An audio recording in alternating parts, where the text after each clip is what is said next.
Uwiteka yarinze. Vuga iki ndeka iki ku Uwiteka yarinze.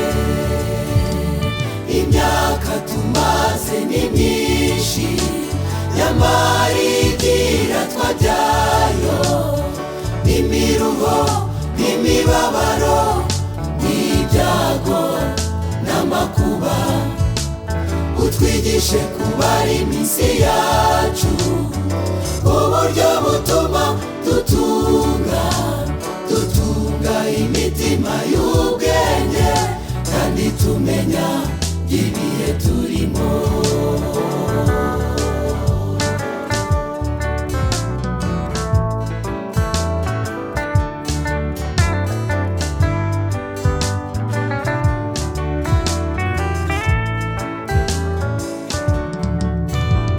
Uwiteka ko watinze, mbese uzageza ryari?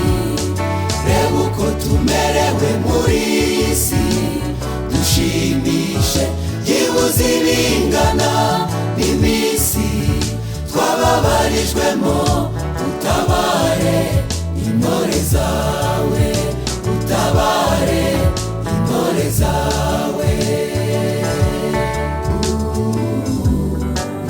Uwiteka ni igitare cyanjye, ni igihome cyanjye kinkingira, ni umukiza wanjye, ni Imana yanjye, ni urutare rwanjye rukomeye, niwe nzahungiraho, niwe ngabo inkingira, ni ihembe ry'agakiza kanjye, ni igihome cyanjye kirekire.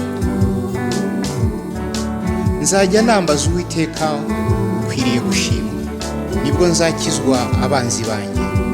Ingoyi z'urupfu zarangose, imyuzure yo kurimbuka yanteye ubwoba.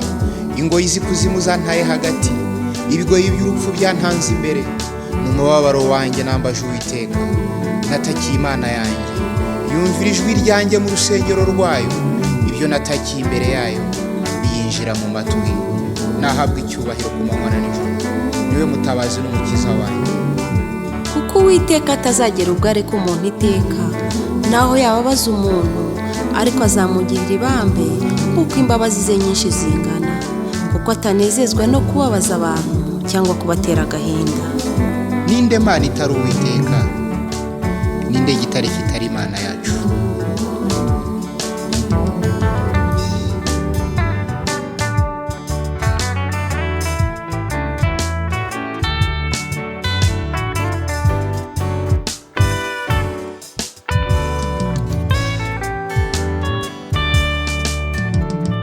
Vuga iki ndeka iki ku Uwiteka yarinze. Vuga iki ndeka iki ku Uwiteka yarinze. Umurimo wawe ubonekera abakozi bawe. Gukomera kwawe kumenyekanire mu itorero ryawe. Umurimo wawe ubonekera abakozi bawe. Gukomera kwawe kumenyekanire mu itorero ryawe.